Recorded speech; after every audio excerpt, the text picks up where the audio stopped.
तो इन इंस्ट्रूमेंट्स तुम लोग को मैंने बोला था what is chromatography, what is electrophoresis and उसके different types. Okay, so then मैंने पॉलीमरेज चेन रिएक्शन जैसे पीसीआर एक्सप्लेन किया था, but then it was told that कि तुम लोग को बहुत फास्ट लगा एंड वो समझा नहीं ठीक से. सो इस बार थोड़ा सा ब्रीफ में मैं पीसीआर एक्सप्लेन करूंगा and then we will go ahead. Okay, one more thing कि हम लोग बहुत स्लो जा रहे हैं, सो तुम लोग को भी थोड़ा सपोर्ट करना पड़ेगा. Please try to read up जो भी लेक्चर में हो रहा है उसके बाद, so that तुम लोग को आइडिया मिलेगा, because it will be very difficult to catch up बाद में कि क्या हुआ है कैसे हुआ है. So if you are having any doubt तो हम लोग वो टाइम पे क्लियर कर सकते हैं इन नेक्स्ट लेक्चर जो भी अगर कुछ रहेगा. बिकॉज इफ यू सी हम लोग एक लेक्चर में हार्डली 2 पेज कुछ तो लगा चैप्टर का ले रहा, hardly it's like 1 to 1.5 page only, because the terms are difficult and बहुत कुछ दिया है चैप्टर में, तो इट विल टेक टाइम. तो इट्स अ रिक्वेस्ट और advice to read up and come in the next lecture. जो भी हम लोग आज खत्म करेंगे वहां तक. I am not asking you कि तुम लोग एडवांस में पढ़ के आओ जो नेक्स्ट चैप्टर है वो, नो, जो हुआ है वो पढ़ के आओ so that we can discuss. Okay, I hope I am audible and screen सबको दिख रहा है, सबको स्लाइड्स दिख रहा है. And in case you feel कि अभी भी फास्ट जा रहे हैं तो लेट्स जस्ट मुझे बता दो कि फास्ट हो रहा है करके. सो मैंने लास्ट टाइम बोला था कि polymerase chain reaction is the most important and powerful technique in a genetics. Why? Because it is helping us to amplify the DNA or amplifying the gene. What does amplify mean? मतलब अगर मेरे पास एक ही DNA का copy है या फिर एक ही gene है और मुझे उस पर बहुत सारा काम करना है and that gene is like कि मतलब एक बार खत्म हो गया तो मुझे मिलेगा नहीं, तो मैं क्या करूंगा? I will try to modify, try to make hundreds of copies of it. मतलब मैं उसको उसको बढ़ाना चाहूंगा, उसका नंबर बढ़ाना चाहूंगा. कैसे बढ़ाऊंगा? तो to increase the number, to copy it multiple times हम लोग यूज करते हैं polymerase chain reaction. Okay, polymerase मतलब it is the name of the enzyme जो हेल्प करता है in polymerization. Then chain reaction because it is a series of 3 reaction, 3 step basically. हमने क्या बोला था? Denaturation, annealing and the third one was polymerization. So it happens in a chain, मतलब cycle में होता रहता है. We call it as a cycle also. तो साइकिल में होता रहता है and after each cycle there will be duplication or amplification of a DNA. Okay, so I hope at least basic of PCR is clear to everyone. And it was discovered by Carey Mullis, who was the scientist and it in 1983 somewhere. And उसके लिए उनको Nobel prize भी दिया गया था. Then, as I mentioned, इसका use हम लोग करते हैं to develop billions of copies of a desired segment of DNA और RNA. Now, what is desired segment? Desired मतलब ऐसा मैंने बोला था कि DNA अपनों को बहुत बड़ा है, बहुत मतलब बहुत बड़ा है. And not all part of DNA is useful. मतलब सबका सब यूजफुल नहीं है. ऐसा नहीं कि मैंने फर्स्ट बेस पेयर से स्टार्ट किया और मेरा लास्ट बेस पेयर तक सब काम का ही है, ऐसा नहीं है. बहुत सारा पार्ट रिपीटेटिव है, बहुत सारा पार्ट जंक है, मतलब उससे कुछ काम नहीं है. जो वो सिर्फ है, नाम के लिए है, मतलब है. एंड वी नेवर नो, शायद फ्यूचर में वो कट होके कहीं पे निकल भी जाएगा. बट अभी के लिए अपने जीनोम में या फिर डीएनए में बहुत सारा ऐसा भी पार्ट है जिसका कुछ अभी तक फंक्शन नोन नहीं है, या फिर तो कुछ ऐसा रियल फंक्शन अभी तक हमें पता नहीं है. मेरी फंक्शन होगा भी बट हम लोग को पता नहीं है, ऐसा भी हो सकता है. तो this is always the possibility, because हम लोग रिसर्च में भी जनरली डोंट डे है कि कुछ भी यूजलेस है, बिकॉज हम लोग का वो राइट नहीं है to call anyone useless. So we can say कि अभी तक we don't know कि उसका कोई फंक्शन है as such useful. So till now we are not still aware, but still वो पार्ट अपने डीएनए में है कि वो कैसा है. So that's why we need a particular segment. अगर मुझे इंसुलिन का जीन करना है तो मैं पूरा डीएनए लेके क्या करूंगा? It will take just a large amount of time, large amount of resources, and large amount of energy to amplify the entire DNA. But if मुझे पता है कि हाँ मुझे सिर्फ इंसुलिन का ही जीन एम्पलीफाई करना है, तो मैं सिर्फ इंसुलिन को ही कट करके उतना ही जीन एम्पलीफाई करूंगा जो मेरा एनर्जी, टाइम एंड रिसोर्सेस सबको सेव कर सकता है, which is a good thing. And PCR actually was found to be highly accurate and specified. But as मैंने बोला कि because obviously it is not a natural, it is a artificial method of amplification. हम लोग उसको provide कर रहे हैं जो जो लगने वाला है और उसके बाद वो होने वाला है.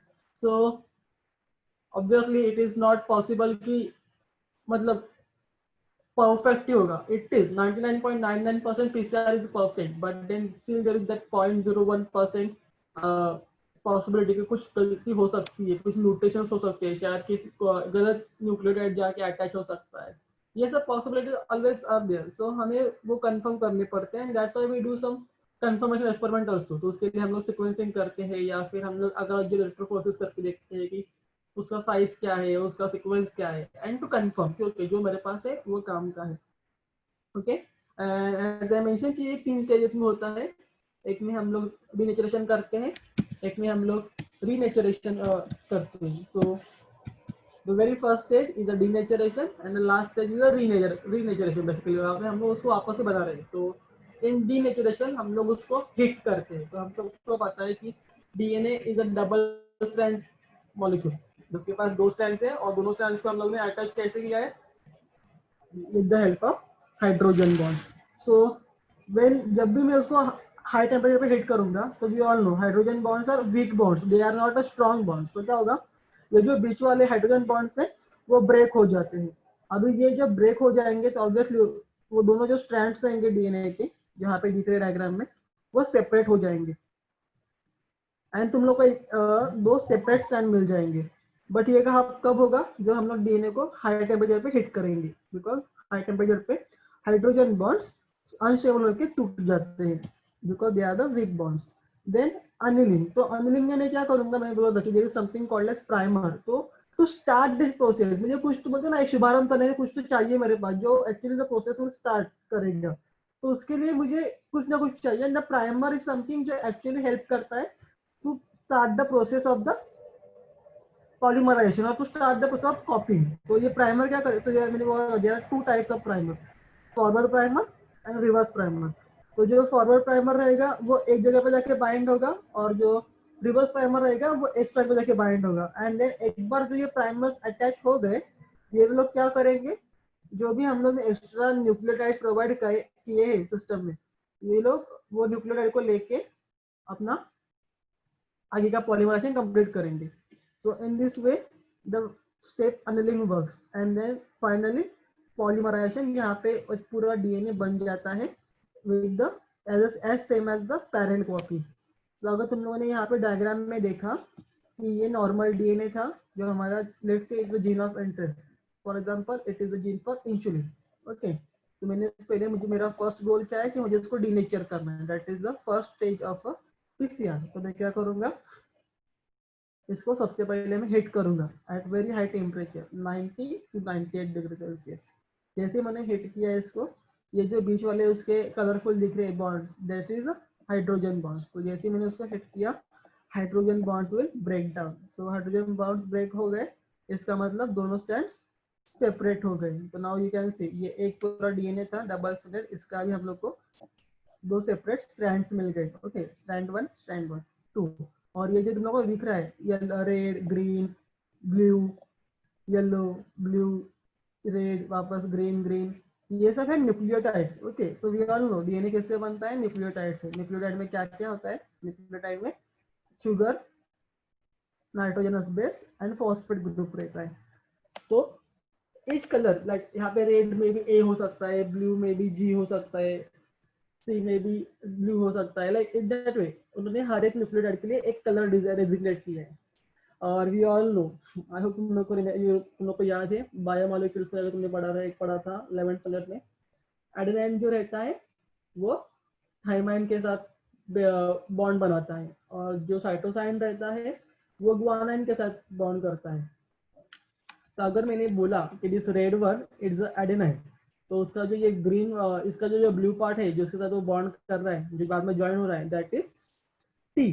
तो मतलब तो मैं बोलूंगा कि रेड इज ए मतलब adenine and blue is a T. This is just for example, कुछ भी हो सकता है, but you have to keep it mind. अगर एडेनाइन रहेगा तो वो किसके साथ बॉन्ड फॉर्म करेगा, थाइमिन के साथ ही बॉन्ड फॉर्म करेगा. और अगर साइटोसाइन रहेगा तो वो गुआनिन के साथ ही बॉन्ड फॉर्म करेगा. तो इन this way it works. Okay, तो अभी मेरे पास 2 स्ट्रैंड्स आ गए हैं, जिनको मैंने सेपरेट कर दिया है with the help of DNA, with the help of heating. तो मेरे बॉन्ड्स टूट गए, hydrogen bonds, and it got separated. तो नाउ अभी हमें नेक्स्ट स्टेज पे जाना है। तो नेक्स्ट स्टेज क्या है अपना, अनिलिंग। अनिलिंग में हम लोग क्या करते हैं, जो अपने प्राइमर से या फिर जो जो हम लोग के स्टार्टिंग मॉलिक्यूल्स हैं उनको ऐड करते हैं। तो मैंने जैसे ही ये स्टार्टर्स को ऐड किया तो क्या होगा, it will go and bind. तो जो मेरा फॉरवर्ड प्राइमर रहेगा वो जाके मेरे फर्स्ट स्ट्रैंड को स्टार्टिंग से बाइंड करेगा। ओके, एंड जो मेरा रिवर्स प्राइमर रहेगा वो जाके सेकेंड स्ट्रैंड को पीछे से बाइंड करेगा, and then they will start the process of polymerization. तुम लोग को ये याद रखना है कि हर एक प्रोसेस के लिए टेम्परेचर स्पेसिफिक, इसको हम लोग बोलते हैं optimum temperature. What is optimum, मतलब ऐसा टेम्परेचर जहाँ पे मैक्सिमम एक्टिविटी या फिर मैक्सिमम प्रोसेस हो जाता है, सबसे बेस्ट रिजल्ट मुझे वो टेम्परेचर पे मिलता है, इसको हम लोग बोलते हैं ऑप्टिमम। तो इट इज, बहुत सारे एक्सपेरिमेंट किए गए रहेंगे, मतलब अभी मुझे कैसे पता कि denaturation will be take place only as 90 at 98 degree Celsius, because there are many experiments which were done by scientist. उन्होंने शायद चेक किया रहेगा कि ओके 50 पे हो रहा है नहीं हो रहा है, 70 पे हो रहा है नहीं हो रहा है, 80 पे हो रहा है या नहीं हो रहा है, 90 पे हो रहा है या नहीं हो रहा है, 91 to 100 पे हो रहा है या नहीं हो रहा है। So when they did experiment at all this temperature, फिर उनको लगा रहा है कि हाँ, जो मुझे 90 के 98 के बीच में जो रिजल्ट मिल रहा है, that are the best result as compare to the result I am getting at all other temperature. फिर 50 हो 60 हो कुछ मुझे फर्क नहीं पड़ता है, बट 90 पे जो मिल रहा है that is the best. So that's why I will call 90 to 98 as an optimum temperature.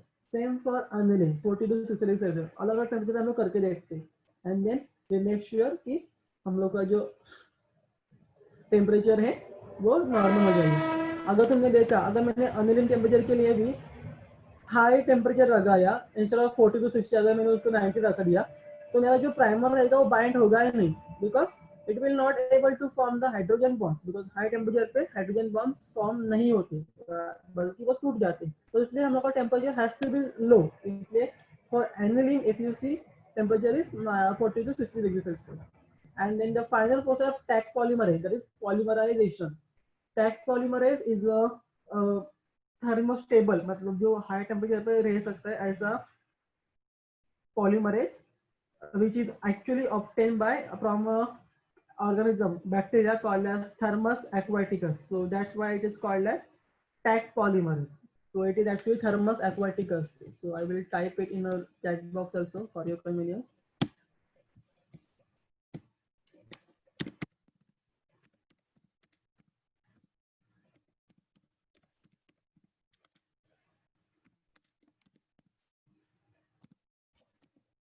So why it is that, अगर तुमने देखा नाम सब लोगों ने, from the thermos we have taken T, and from the aquaticus we have taken the first letter, that is AQ, and ये दोनों को मिलकर हमने टैक बनाया है, that's why हम लोग उसको टैक पॉलीमरेज बोलते हैं। तो जितने भी पॉलीमरेज यूज होते हैं इन केस ऑफ पीसीआर, हम लोग उसको नेम ऐसे ही करते हैं, उसका बैक्टीरिया का जो भी नाम रहेगा थर्मस एक्वाटिकस, तो उसका जीनस का फर्स्ट लेटर एंड उसका स्पीशीज का second and first and second letter, तो इसके वजह से हम लोग उसको टैग पॉलीमरेज बोलते हैं। तुम्हारे बुक में इट्स गिवन रॉन्ग, उन्होंने टैग पॉलीमरेज लिखा है जो कि रॉन्ग है, it is Taq polymerase, TAQ not TAG। Okay, तो it is Taq polymerase because वो हाई टेम्परेचर पे सर्वाइव कर सकता है। देन एक बार जो ये पॉलीमराइजेशन पूरा हो गया, तो ये पूरा जो दिख रहा है हम लोग को, ये पूरा गैप भर जाएगा, एंड एट लास्ट हम लोग को from single copy of desired gene हम लोग को 2 कॉपीज मिल जाएंगे which are exactly same. Okay, which are exactly same, you can see compare this one and this one. तो the genes are exact, the nucleotide pairs are exactly same, मतलब जो हमने use किया था as a desired gene starting में, उसके हमारे पास अभी 2 कॉपीज थे।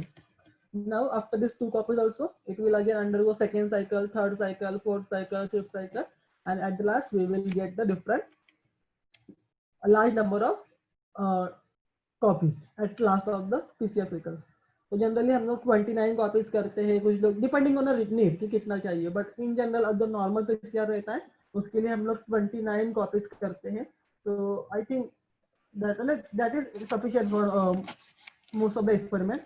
But अगर किसी को ज्यादा कॉपीज चाहिए तो obviously they can do. So it is actually, as I mentioned, PCR is an automatic machine. तो तुम लोग को सिर्फ सेट करना है कि कितना चाहिए और कितना चाहिए। अगर इट्स नॉट लाइक कि मैं बोलूंगा मुझे 50 कॉपीज चाहिए एंड मैं सिर्फ 30 का ही रिक्वायरमेंट दूंगा, तो इट विल नॉट वर्क। तो अगर मैं 50 का सेटिंग कर रहा हूँ तो मुझे रिक्वायरमेंट्स भी उतने ही देने पड़ेंगे, मुझे उतना ही टैग पॉलीमरेज ऐड करना पड़ेगा, मुझे उतने ही प्राइमर्स ऐड करने पड़ेंगे, मुझे उतने ही डी एंटीबॉडीज ऐड करने पड़ेंगे।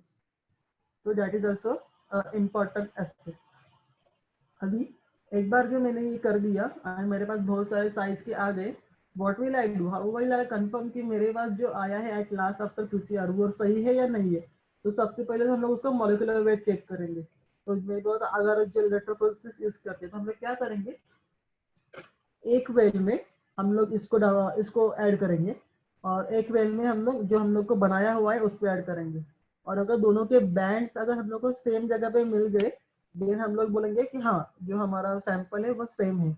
बट अगर मुझे डिफरेंट डिफरेंट बैंड्स मिल गए इट मीन्स कि हमारा पॉलीमरेज चेन रिएक्शन ठीक से हुआ नहीं है।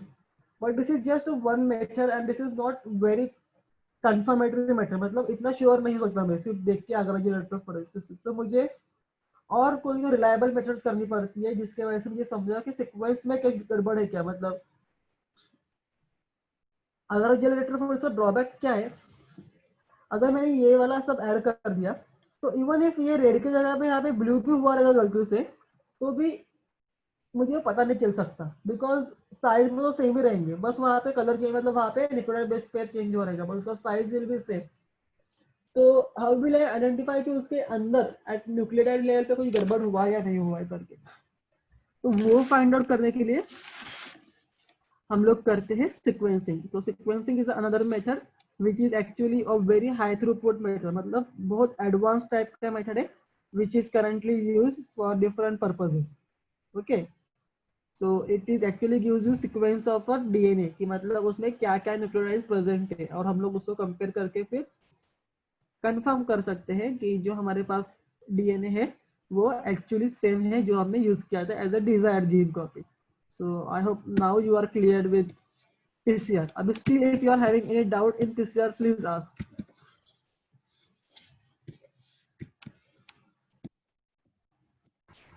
Hello sir. हाँ सर वो जेल इलेक्ट्रोफोरेसिस वो तभी आपने जो बोला वो वापस बता दीजिए। हाँ ओके सो ठीक है। तो मैंने यहाँ पे भी तुम लोग को दिखाया था एक डायग्राम। तो अभी समझो जस्ट फॉरगेट अबाउट दिस ये साइड का और सिर्फ डायग्राम देखो। तो क्या होता है कि मैंने पीसीआर बना दिया, मतलब मैंने पीसीआर पूरा कंप्लीट कर दिया। तो अभी पीसीआर मेरा हो गया है तो मेरे पास बहुत सारा कॉपीज ऑफ डीएनए आ गया है। तो मुझे फर्स्ट चेक करना है कि जो कॉपीज बना है उनका साइज राइट है या नहीं है करके। तो व्हाट विल आई डू कि मैं अगारोस जेल इलेक्ट्रोफोरेसिस करूंगा। तो अगारोस जेल इलेक्ट्रोफोरेसिस क्यों बोलते हैं, because agarose is a polymer, it is a gel like material जो हम लोग यूज करते हैं। तो मैं क्या करूंगा कि ये जो मेरा कास्टिंग ट्रे है या इसमें मैंने अगारोस डाल दिया, उसमें मैंने वेल्स बना दिया। वेल्स मतलब स्मॉल स्मॉल होल्स रहते हैं जहाँ पे हम लोग सैंपल ऐड करते हैं एंड यहाँ पे मैंने सैंपल्स ऐड कर दिया। तो अगर तुम लोग ये सेकंड डायग्राम देखोगे इट इज अगारोस का apparatus, और अगर तुमने ये ब्लू कलर का देखा लाइन्स दिख रहा है दैट इज माय सैंपल। उसमें हम लोग डाई ऐड करते हैं बिकॉज एक बार हमने सैंपल ऐड कर दिया जेल में तो it is not possible to observe because because sample is a colourless. तो it is very difficult for me to track sample कि उसमें कुछ है या नहीं है करके। And sometime we just lost sample because हम लोग उसको देख नहीं सकते। तो टू ओवरकम दैट प्रॉब्लम हम लोग उसमें डाई ऐड कर देते हैं। तो this is a dye which actually help me कि वो सैंपल कितना जा रहा है या फिर कहाँ जा रहा है करके वो ट्रैक करने के लिए। Okay, so that is just technical part. But अभी मैंने उसको ये अगर जेल लेटर में डाल दिया हो गया। Okay, now I will visualise. So suppose ये मेरा पीसीआर का रिजल्ट है, फाइन। तो व्हाट एंड ये जो फर्स्ट वन है that is just a standard marker, उसका अभी तक मुझे कुछ लेना देना नहीं है। बट जो ये सेकंड वेल सबको दिख रहा है, third well sorry, if you see this is 1 2 and the third one, जो थर्ड कॉलम है ये मेरा ओरिजिनल जीन है। Suppose example it is my original gene जिसको मैंने यूज किया था पीसीआर करने के लिए, but a very original one. So now what will I do and all this sample, इसके बाद जितने भी तुम लोग को ये दिख रहे हैं कॉलम्स, लेट्स टेक एग्जांपल कि ये सब के सब है मेरे पीसीआर के सैंपल्स। तो नाउ मैं देखूंगा कि ये जो मेरा सैंपल है जो थर्ड वेल में जो है ये किसके साथ मैच हो रहा है। तो if I can say you, उसके बाद के जो ये वाला जो है दिस इज जस्ट डिफरेंट, ये भी सेम नहीं है बट ये वाला सेम है, तो मैं बोलूंगा कि हाँ ये वाला जो सैंपल है ये इसके साथ मैच हो रहा है, मतलब ये अच्छे से पीसीआर प्रोसेस हो गया है। देन जो ये वाला है ये भी फिक्स नहीं है। फिर उसके बाद ये है, ये ठीक है, इसका साइज और नीचे है as compare to this one, मतलब इसका शायद कुछ तो प्रॉब्लम हुआ है, तो I will not take this one. फिर अगर last second last and third last, तो ये दोनों इसका साइज ऑलमोस्ट सेम है इसके साथ, तो आई विल से कि हाँ मतलब ये इनका साइज सेम है, मतलब शायद ये राइट हुए है। And the last one again इसके पास दो बैंड से and it is not at the same size of the अपना इंटरेस्ट का, मतलब ये वाले के साथ। तो तुम लोग प्लीज कर्सर देखो, हाँ मैं तो कुछ समझेगा नहीं। तो इसके साथ मैच नहीं कर रहे हैं, मतलब it is also not same. तो मैं क्या देखूंगा कि ये जो अगर मेरा स्टैंडर्ड है, अगर इसके साथ क्या क्या मैच कर रहा है सिर्फ वही राइट है और इसके अलावा जो भी मेरे को मिल रहा है वो रॉन्ग है, फिर मैं जो ये मिला है, ये मेरा राइट वन है, उसको ही मैं लूंगा आगे and I will use that only for my purpose of experiment. I will not use anything else. तो ये सिर्फ एक मेथड है टू कंफर्म कि जो मेरा सैंपल मिला है मुझे आफ्टर पीसीआर, वो मेरे पेरेंट के साथ या फिर जो मेरा डिजायर जो मैंने यूज किया था पीसीआर का उसके साथ मैच हो रहा है या नहीं हो रहा है। तो that is the only way to check the अपना प्रोसेस राइट हुआ था या नहीं हुआ था। अभी समझा? हाँ सर, समझा।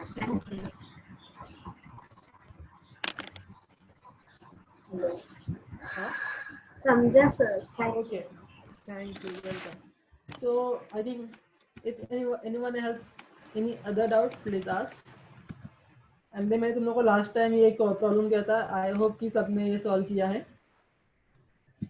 You can write your answers in a chat box as 1 2 3, giving you 2 minutes।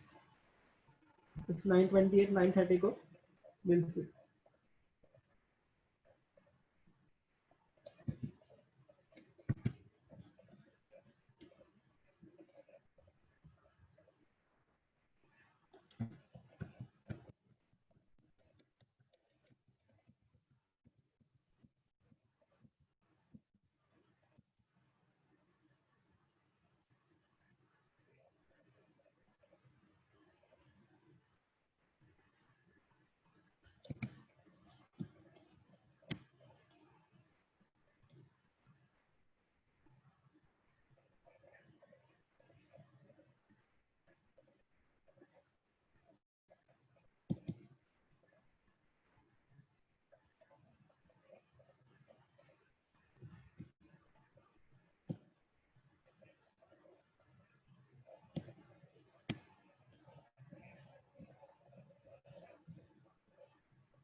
Okay, done. And एक भी कमेंट नहीं है इन chat box, I don't know उसका मैं क्या मतलब लूँ। Still giving you one more day, please इसका फोटो लेके रखो, स्क्रीनशॉट लेके रखो and I want answer in next class.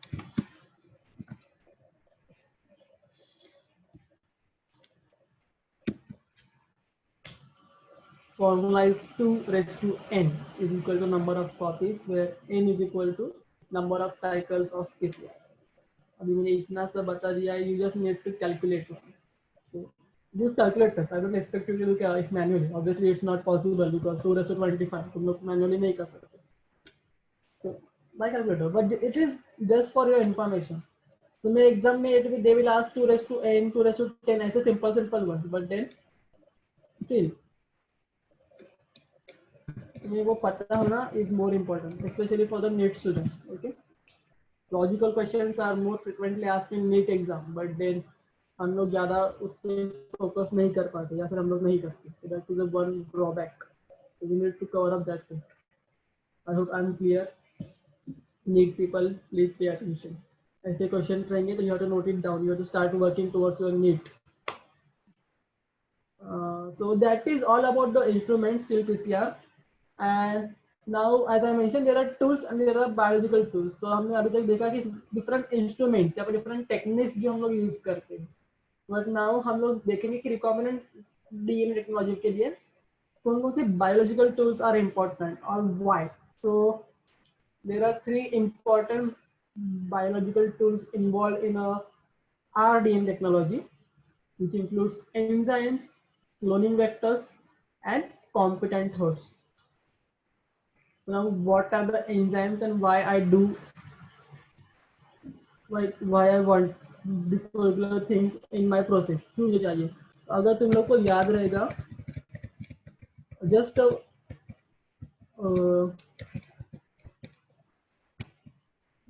okay.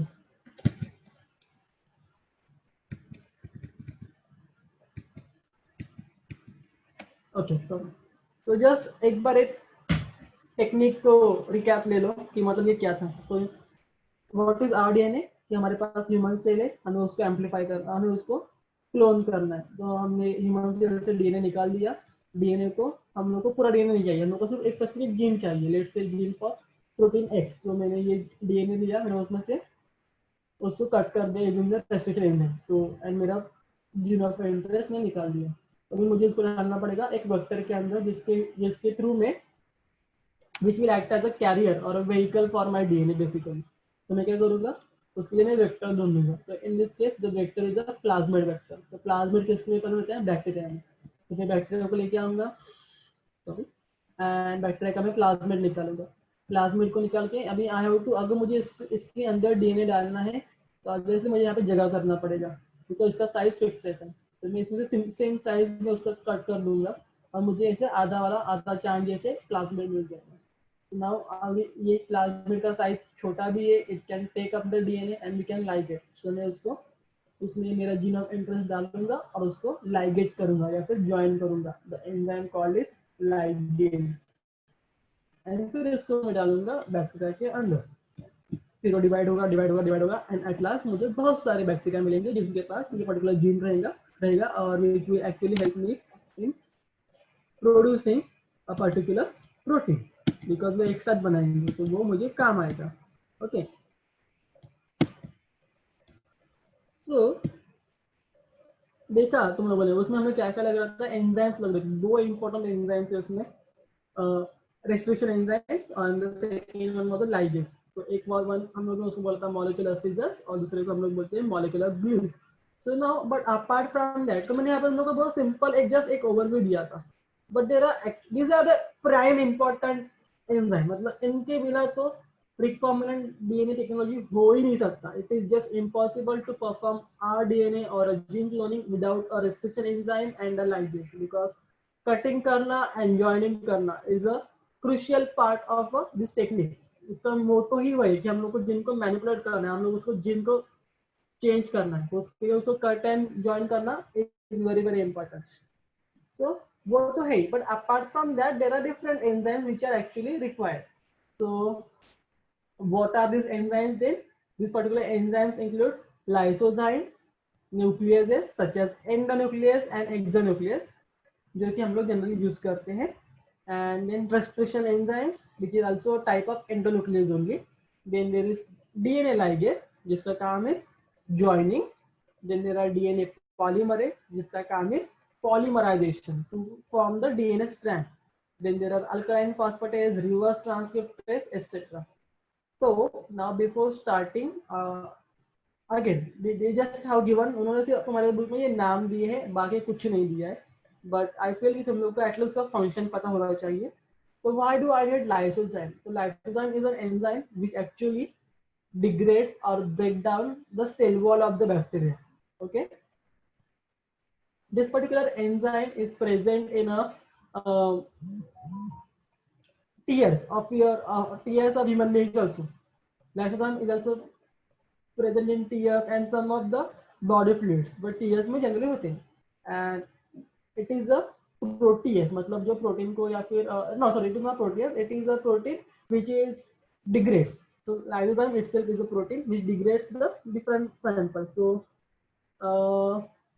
the main target for lysozyme is a peptidoglycan करके, but that is too much biochemistry for you all. I don't know हम लोगों ने biomolecules में पढ़ा है या नहीं पढ़ा है, but they just for, तो बैक्टीरिया का जो सेल वॉल रहता है that is generally made up of peptidoglycan, तो वो ब्रेक डाउन करने के लिए हम लोग ये यूज करते हैं. Then nucleases. What is nucleases? So तुम लोग को पता रहेगा. Generally, all the enzymes end with ases.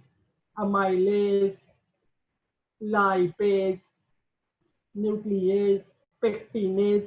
ये एस का मतलब क्या है? It is a characteristic feature, and that is the way the enzymes are generally nomenclature is used. So they are generally named. तो मतलब इसका जनरल एस का मतलब is like break down करना, which is now a very vague term because not all enzymes are having the function of breaking down. सब लोग सिर्फ तोड़ने का काम नहीं करते. There are enzymes like ligase which actually help in joining also.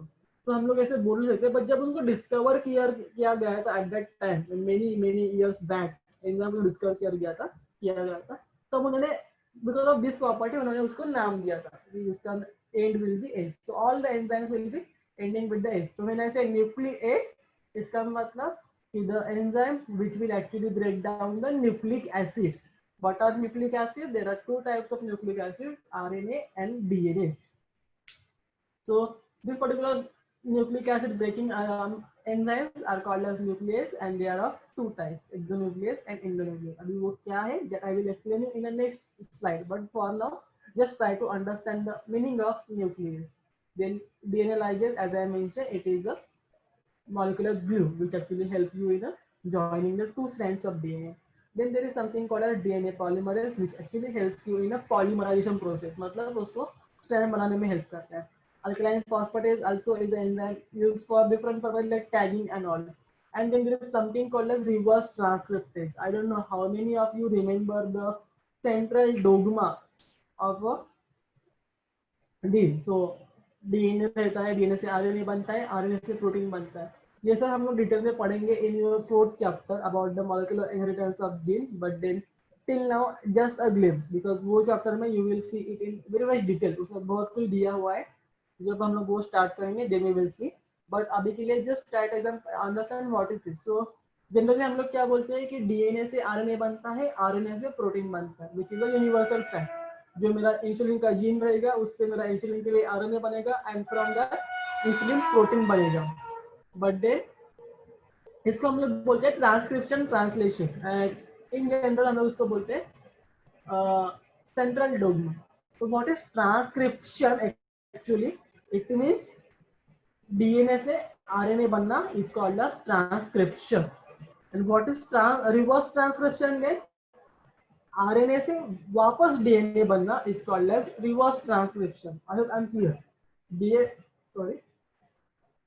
DNA to RNA transcription, RNA to DNA reverse transcription का process उल्टा हो रहा है. सो जो एंजाइम है जो इसको कैटालाइज करता है उसको हम लोग बोलते हैं reverse transcriptase. So the enzyme which actually catalyze the process of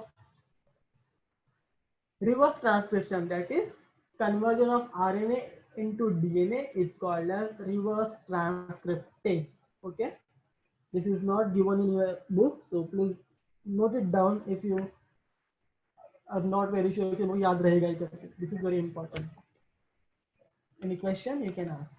Okay, then there is something called as competent host or cloning. तो मैंने दिखाया था कि हमने जब वो actually just रिएक्टेड, और याद करोगे जो मैं तुम लोगों को जस्ट नाउ डायग्राम दिखाया था क्लोनिंग का, तो एक बार हमने वो प्लाज्मिड के अंदर हमने डाल दिया वो पर्टिकुलर जीन ऑफ इंटरेस्ट, और जब हम लोग प्लाज्मिड पूरा बन गया था तो हमने उसको वापस से बैक्टीरिया में डाल दिया था. मतलब वी नीड अ सिस्टम जिसके अंदर हम लोग उसको वापस से डाल सकते हैं जीन को जो हमने मॉडिफाई किया है, एंड फिर वो हम लोग को वो प्रोटीन बना के देने का काम करेगा. तो ये जो बैक्टीरिया रहता है जिसके अंदर हम लोग वापस डालते हैं उसको हम लोग बोलते हैं क्लोनिंग वेक्टर.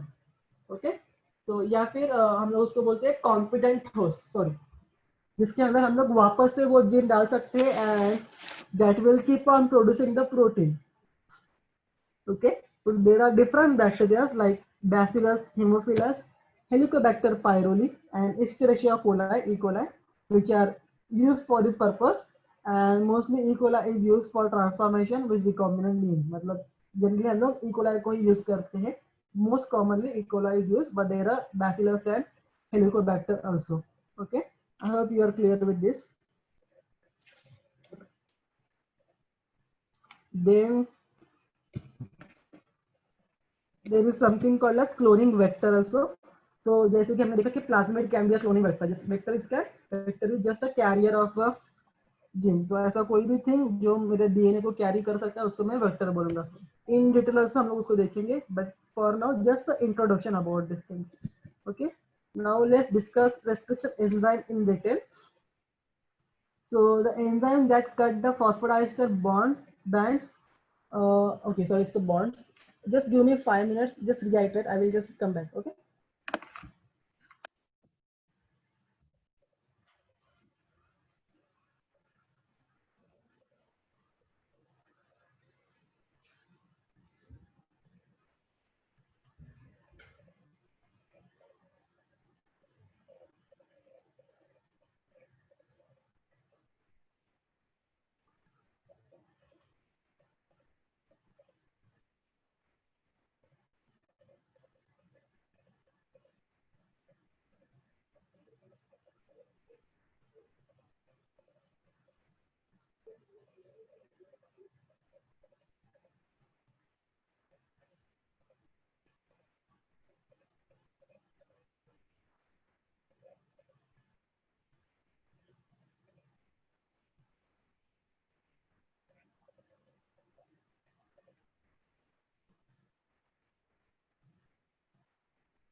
Yeah.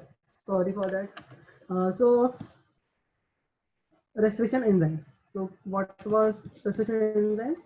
Yes, मैंने सबको explain already किया है. I hope you understand. So now we will go थोड़ा और डिटेल में कि उसका एक्चुअली फंक्शन क्या होता है, वो कौन से बॉन्ड्स को ब्रेक करते हैं। ओके, तो मैंने बोला था कि डीएनए के पास दो स्ट्रैंड्स रहते हैं और उसके पास दो स्पेसिफिक टाइप्स के बॉन्ड होते हैं। तो एक टाइप का बॉन्ड होता है जिसको हम लोग बोलते हैं हाइड्रोजन बॉन्ड्स, जो एक्चुअली ये बेस पे जो जो बीच में जो लग रहा है ladder like structure, this is because of the hydrogen bonds. So you can see adenine is pairing with the thymine, guanine is a pairing with the cytosine, right? तो ये क्यों ऐसा बॉन्ड हो रहा है? Because of the hydrogen bond, and because of this हम लोग को ये ऐसा पेयर वाइज स्ट्रक्चर दिख रहा है, जैसे लैडर लाइक स्ट्रक्चर दिख रहा है। बट देन हमें पता है कि DNA is made up of different nucleotides, like different different types of nucleo, मतलब ये जो हम लोग को ये अभी यहाँ पे ब्लू बैंड दिख रहा है, this blue band is actually compose of different different nucleotides. So this particular nucleotides are actually bonded to each other with a specific bond called as phosphodiester bond. Why? Because this particular bond is actually formed between the 3' carbon of a glucose, of a sugar molecules, of a one nucleotide to the 5'. So in for now that is not very important, वो हम लोग वापस से पढ़ेंगे in chapter 4. But just example कि ये जो nucleotides होते हैं उनके बीच में एक टिपिकल बॉन्ड फॉर्म होता है जिसको हम लोग बोलते हैं फॉस्फोडाइस्टर बॉन्ड। क्या बोलते हैं उसको हम लोग? फॉस्फोडाइस्टर बॉन्ड, जो कि सब न्यूक्लियोटाइड्स के बीच में बनता है।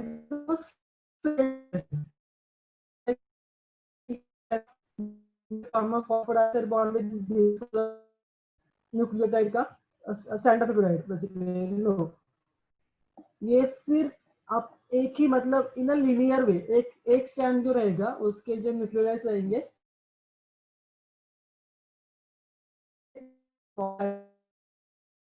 सेम, बट अगर when the one strand of DNA is bonded to the second strand of DNA by which bond? By hydrogen bond. So there are two types of bond.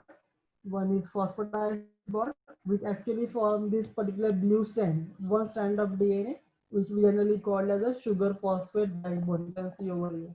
And then there are hydrogen bonds. They actually form the bonding between the two strands. Now, then what is the function of this resistive enzyme, ये कौन से bonds को break करता है? मैंने बोला था the hydrogen bonds can be easily break down because वो वीक बॉन्ड्स रहते हैं and that can be actually broken down at high temperature और using some chemicals also. But then in this case we are not interested in breaking the hydrogen bond because हम लोग को DNA को अलग करना नहीं है, हम लोग को सिर्फ अपना जीन ऑफ इंटरेस्ट चाहिए, हमें एक बड़े से थ्रेड से सिर्फ एक छोटा सा पार्ट करके कट करके लेना है. That is our role. That's why we require this particular restricted enzyme. तो उसके लिए मुझे हाइड्रोजन बॉन्ड्स ब्रेक करने की जरूरत नहीं है. मुझे क्या ब्रेक करना पड़ेगा? मुझे शुगर फॉस्फेट बैकबोन ब्रेक करना कट करना पड़ेगा.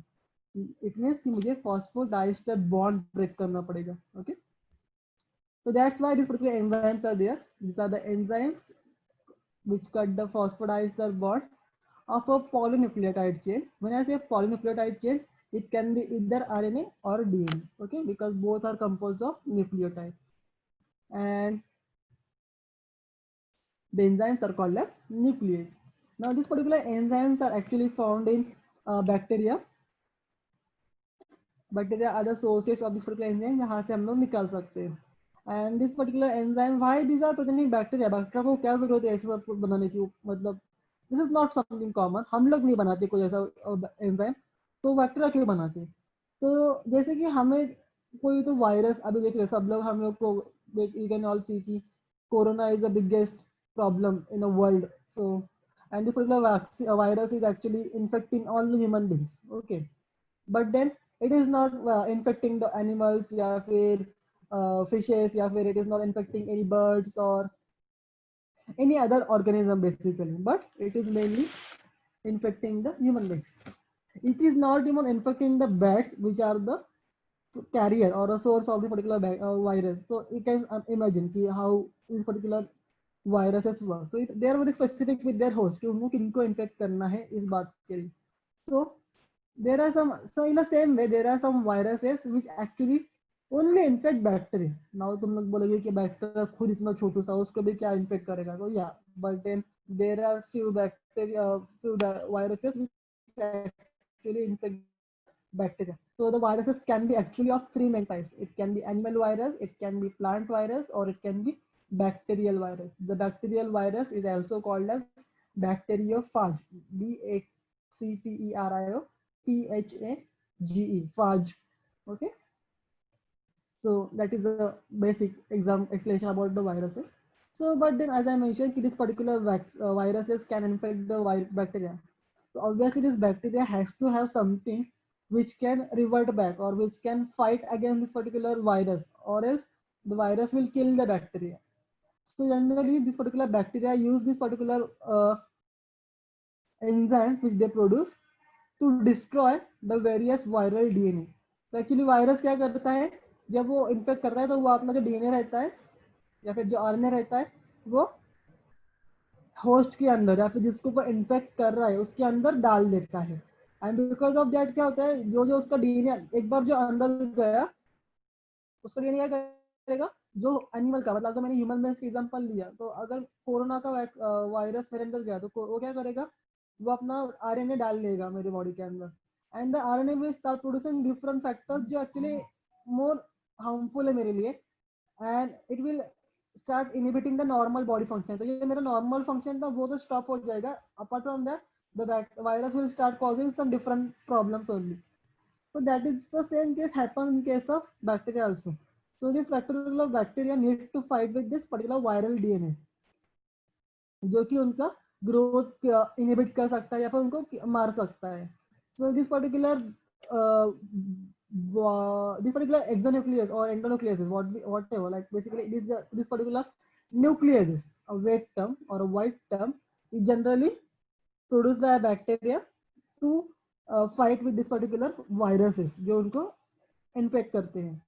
So generally nucleases are of two types, endonuclease and exonuclease. Now what are endonuclease and exonuclease and how they work in bacteria? Because तुम लोग को सोचना चाहिए कि अगर वो डीएनए को कट करते या फिर डीएनए को ब्रेक करते, तो even bacteria is having a DNA, then जो एंजाइम उन्होंने खुद से बनाया है वो उनके खुद को डीएनए को क्यों नहीं कट कर रहा है? Isn't it a point to think क्यों ऐसा हो रहा है, क्यों नहीं वो कट कर रहा है खुद के डीएनए को? But why it is not happening, that I will explain you in the next slide. But for now just keep in mind कि बैक्टीरिया ऐसे सब एंजाइम बनाते हैं and that actually helps in tackling the problem of viral infection. So I hope I am clear. Now as I mentioned, the types of nucleases. So this is a, let's say, a common type, or this black putty or a black band, we can take it as a DNA strand, okay, or a DNA molecule. So as I mentioned, there are two types of nucleus. So this particular nucleus will act on this DNA molecule. So if the particular exonuclease or endonuclease is there, so when I say endonuclease, the term itself endo मतलब ये internally cut करेगा, बीच में कहीं पे तो cut करेगा. That's why it is called as endonuclease. But when I say exonuclease, it means वो DNA के end में कट करेगा, तो यहाँ पे कहीं पे तो वो कट करेगा at the end of the DNA, but not in the middle of the DNA.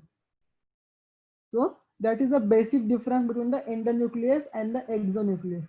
Exonuclease cut nucleotides from the ends of the DNA strand, but endonuclease cut DNA within the strand. So you can see endonuclease can cut from between within the strand, but then exonuclease can cut at the end of the strand. I hope this is clear. So these are the two types of the nuclease, that is called as exonucleases and endonucleases. I hope this is clear. Then this particular enzyme, ऐसा नहीं कि वो okay उनका काम है कि उनको DNA को कट करना है एंड देन दैट्स व्हाई वो लोग को जब भी डीएनए दिखेगा ये लोग कट करना चालू कर देंगे. No, it is not in that way. This particular enzymes and only cut DNA at particular site and at particular time.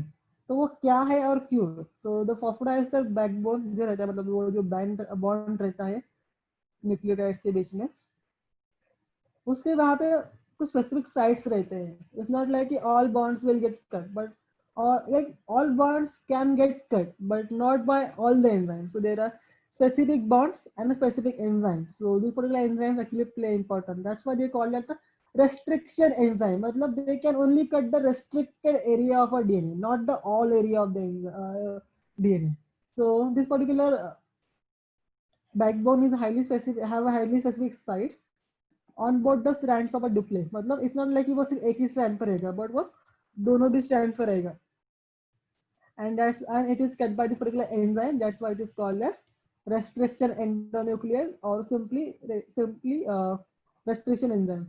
So generally in case of DNA, rather than using exonuclease, endonucleases are very commonly used, but it's not like exonuclease का काम होता ही नहीं. Yes, they are also equally important, but majorly हम लोग endonucleases use करते हैं. Okay, so that is the important part, that they only cut at a specific site of a DNA. हाँ sir, आपने बताया नहीं कि वो अपने डीएनए को क्यों नहीं काटता. हाँ, so the second, अभी मैं वही बोल रहा हूँ, the second box जो स्लाइड पे दिखा है, so the restriction enzymes serve as a defense mechanism. Okay, defence मतलब क्या? To fight. जैसे हम लोग के पास अपना खुद का इम्यून सिस्टम है, तो जैसे बैक्टीरिया के पास एक डिफेंस मैकेनिज्म रहता है, तो this particular enzymes are a part of a defense mechanism of a bacteria. So as I mentioned, the bacteria can produce the restriction enzyme and it actually helps to degrade the viral DNA. मतलब इसके वजह से वो virus को मार देंगे and the virus will not be able to kill or restrict the growth of the bacteria. मतलब वो उसको मार भी नहीं पाएगा और उन बैक्टीरिया को उनका ग्रोथ भी रुकवा नहीं सकता. It will work in a proper way. So why? So this particular bacterial species जो भी है, they actually protect its own DNA, मतलब जो उनका DNA रहता है, by some modification of a nucleotide.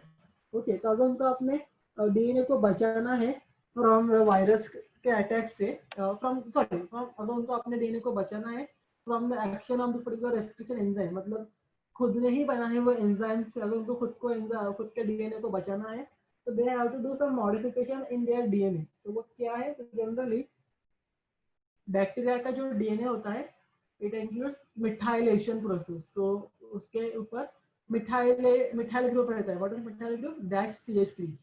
तो ये particular group will be attached to most of the nucleotide on a bacterial DNA.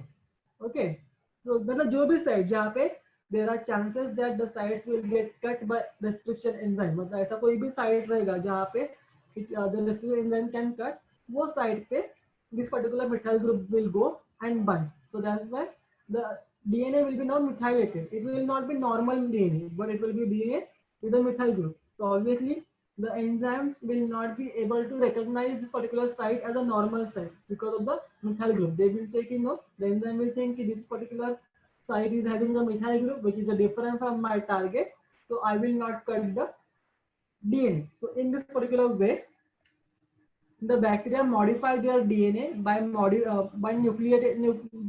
methylating the nucleotides at a particular site. And because of this is a chemical modification, because we are adding the bacteria is adding the methyl group, which is a chemical composition component. So that's why this particular chemical modification actually blocks the action of the enzyme. So this is the way the bacteria actually protects their DNA from this restriction enzyme जो वो खुद बना रहे हैं.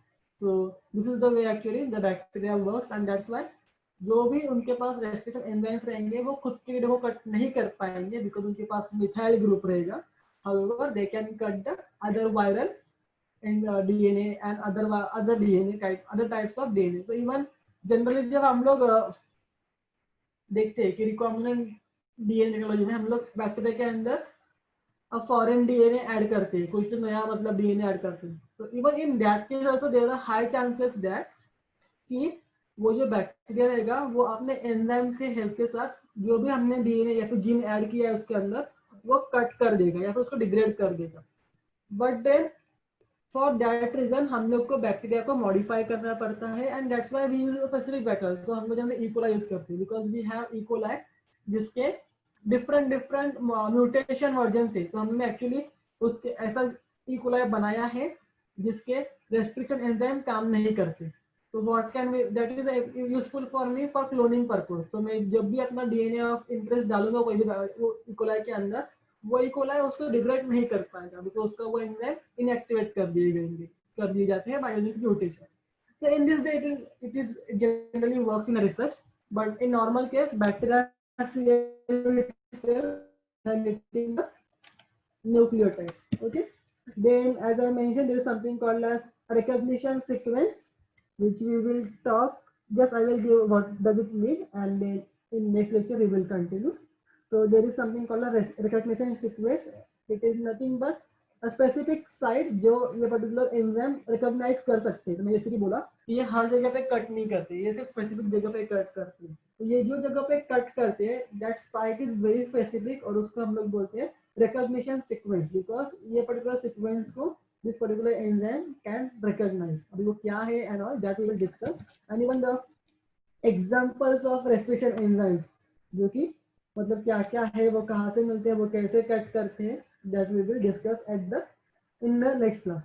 But if till today's lecture if there is any doubt starting from the first lecture itself, अगर कुछ रहेगा you can ask me now so that we can clear your doubts, and then in next lecture we will continue. Okay, so if any doubt is there please ask. For PCR ठेवते थांब आले. हाँ बोल.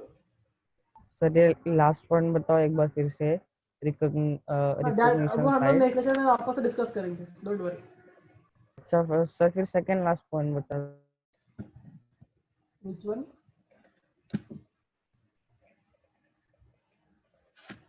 हाँ sir वो आपने बोला ना कि वो बैक्टीरिया खुद के इसको प्रोटेक्ट करता है और खुद के डीएनए को कटने नहीं देता, वो बताओ ना एक बार. Okay, so basically bacteria has a ability कि वो अपने डीएनए को मॉडिफाई कर लेता है using the process of methylation. तो जो उसके न्यूक्लियोटाइड्स रहेंगे उसके डीएनए में बैक्टीरिया के, उसके ऊपर एक मिथाइल ग्रुप जाके अटैच हो जाता है. now the bacteria का DNA is not as same as a normal DNA, उसके ऊपर मिथाइल ग्रुप भी अटैच होगा। तो बिकॉज ऑफ दिस क्या होता है, जो रेस्पिरेशन एंजाइम रहेगा वो बैक्टीरिया के डीएनए को आइडेंटिफाई नहीं कर पाएगा या फिर रिकॉग्नाइज नहीं कर पाएगा, बिकॉज उसके ऊपर मिथाइल ग्रुप भी अटैच रहेगा। And because of that it will not cut the DNA. But अगर मिथाइल ग्रुप नहीं रहेगा तो ऑब्वियसली द बैक्टीरियल एंजाइम, मतलब respiration enzyme will recognise the DNA and it will cut itself, मतलब वो अपने ही डीएनए को कट कर देगा। but that will not happen because bacteria के पास methylated DNA होता है। so that is the only way bacteria protect their DNA from this particular enzyme। Sir वो हेलो सर। मिथाइल ग्रुप बाद में आता है। तो बैक्टीरिया का जब डेवलपमेंट होता रहता है, तो जैसे कि हम लोगों को पता है कि अपना भी there is a development stage, okay, मतलब स्टार्टिंग फ्रॉम अ सेल हम लोग बनना चालू होती है, right. Even in case of bacteria, that is starting from the very beginning developmental stage, this particular process, मतलब उनके पास it's not like कि जब रिक्वायरमेंट है तभी होगा, उनका डीएनए ही इट इज वो वैसे ही बना हुआ है, समझे तुम लोग, मतलब it is developing that particular way only.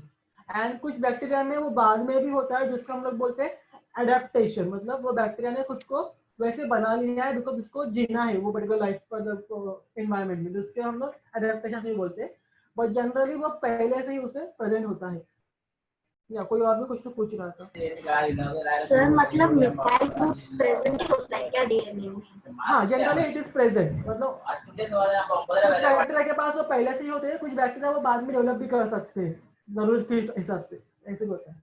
Because bacteria मतलब वो बहुत छोटा सा है, बट उनका फंक्शन बहुत बहुत बहुत कॉम्प्लिकेटेड बड़ा है, मतलब दे कैन चेंज। तो इवन मतलब बस सिंपल एग्जांपल देना चाहो कि अगर कोई भी लेट्स टेक एग्जांपल अपना शहर में दे रहा सो मेनी फैक्ट्रीज, तो वहाँ का जो सब गंदा पानी बाहर निकलता है, जिसके अंदर बहुत से कलर्स वगैरह रहते हैं, तो इनिशियली इट वाज लाइक कि वहाँ का पूरा एनवायरनमेंट वाज वेरी गंदा, इवन इट इज अभी भी गंदा ही है। बट अभी वहाँ पे थोड़ा पॉसिबिलिटी है कि वहाँ पे जो बैक्टीरिया ग्रो होते थे पहले जो अच्छे थे ना, वो बैक्टीरिया ने खुद को मॉडिफाई कर लिया है। तो अभी वो बैक्टीरिया क्या करते हैं, वो लोग जो भी वो गंदा आता है उसको डिग्रेड कर देते हैं। तो that is a good thing for us. So in this वे जब भी कुछ सिचुएशन चेंज हो जाता है या फिर इन्वायरमेंट चेंज हो जाता है, तो the bacteria actually can change उनका सिस्टम का मॉडिफिकेशन ऑल्सो, कि मतलब ओके अभी दे विल से कि now I don't get the normal food, तो I will change my system and I will make some different mechanism. तो at that time वो अपने डीएनए में कुछ चेंजेस करवा सकते हैं and they can start making some different, मतलब they will start showing some different characters. तो ऐसा होता है। But in this case DNA के केस में तो उन लोग का इट इज अ डेवलपमेंटल से ही उन लोग का चालू होता है। तो जब just from a very basic stage of bacteria life में methyl group will be present. तो in next class I will let you know कि अगर ऐसा कोई बैक्टीरिया है जहाँ पे बाद में डेवलप होता है, तो वो मैं बता दूंगा इन the next class. Anything else? If no, then let's stop कर रहा हूँ। Thank you. Yeah, thank you very much. Okay, thank you very much Priyanka, she is the only one जिसने रिप्लाई किया है, बाकी लोग एटलीस्ट ट्राई करो एंड कुछ डाउट रहेगा तो let me know. Have a nice day.